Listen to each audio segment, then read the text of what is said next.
I wanted to ask a bit more about, you've written quite a bit about reflexivity and using interviews and the role of the interviewer as part of the research process, and how that typically the notion of being personally invested and interested in a topic means that you can't be objective. And you've argued very forcefully that actually that's just, first of all, it's just not true, but that objectivity is that's not the right way to think about this. Can you speak a bit about how you came to that position? Well, that was, I probably articulated it better much later, but almost everything I think I've written since stems from doing my PhD, almost unsupervised, because they didn't really want me to do it, which was actually, thinking about, well, why am I interested in postnatal depression? And I deliberately set out to look at people's experience of having babies through pregnancy, through a couple of I interviewed them 4 times, pregnancy, 1, 3 and 12 months I think it was, after birth, and actually looking at their lives, and and one of the things that came up, I think I have written about this, was people saying, oh, I was feeling absolutely terrible, but I knew you were coming today, that kind of thing. That's the sort of thing. So ages ago I started thinking about it.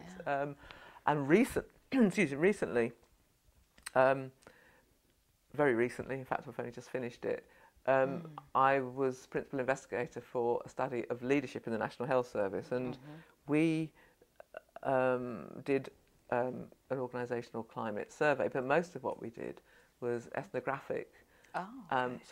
And storytelling interviews and focus groups. So the 3 researchers would follow people around or sit on a ward or in an office and just observe.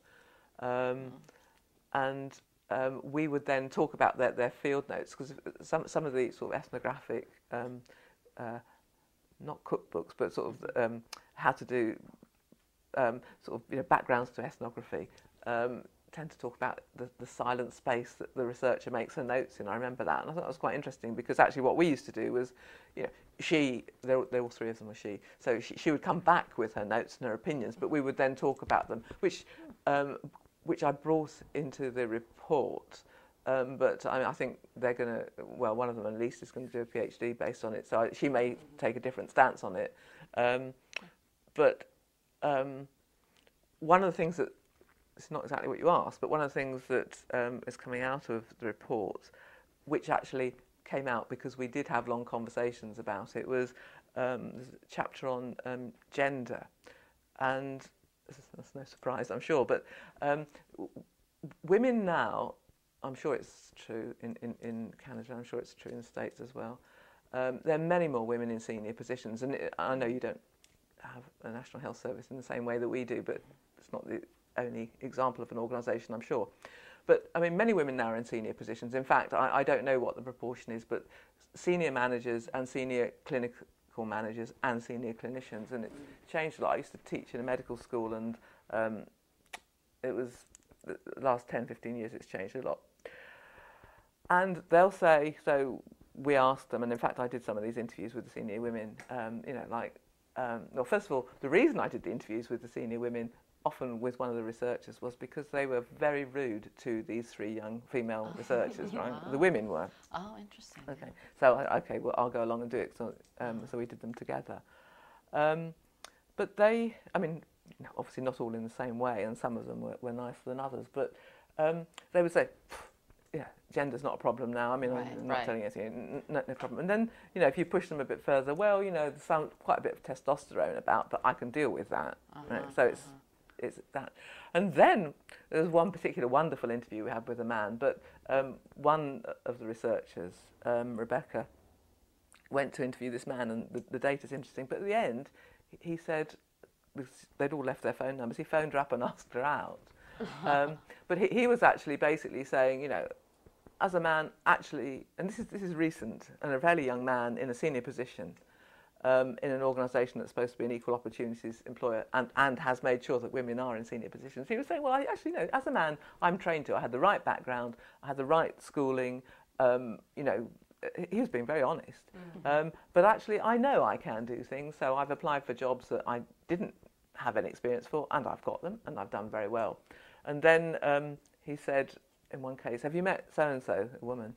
And Rebecca said, oh, well, I tried to a couple of times, but she cancelled her appointment, and I haven't managed to see her yet. He said, well, she's beautiful, but she's typical. She cancelled the appointment. And I mean, I can't express it as well as it is on the interview, but it was amazing. He was just saying, she slept her way up the hierarchy. I mean, actually, she's been quite good at some things, but she and I fell out, and it's fairly obvious later when he phoned Rebecca up and asked her out that he probably asked us. But what's 10 years ago, you'd have said, oh, bastard. But now, this is somebody, this is a new man in an organisation. I've repeated myself, I know, but I feel quite strongly about it. Who hasn't changed, has managed to somehow find his way up, and would have had to have. It's almost like a reversal. He'd have had to have used women to do that because there are so many powerful senior women. So he'd have had to have chatted his way up. He'd had to impress women on interview panels that he could do the job. And I'm sure, whether they know it or not, these women would not have actually wanted to appoint someone who really was, as he clearly was, if you see what I mean. So he would have presented differently. And yet he still obviously sees women as commodities and sees women as not competent in their own right. And well, it's in the report. I mean, slightly more muted than that, but I mean, we make the point, and we're going to hopefully publish on this when we get a chance to. But this is going back to reflexivity. So we spent the whole team.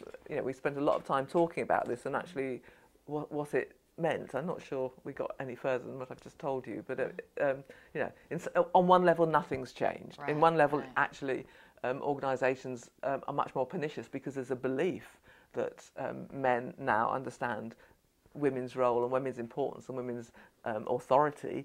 They may actually have a different take on management. There may or may not be different styles, more feminine styles, but there's a sort of myth, I think, that. But it's accepted, and organisations are better because leadership, if you like, is distributed across these different people and different styles. But it's still, and I will, if you like, talk about universities, but they're worse than anything.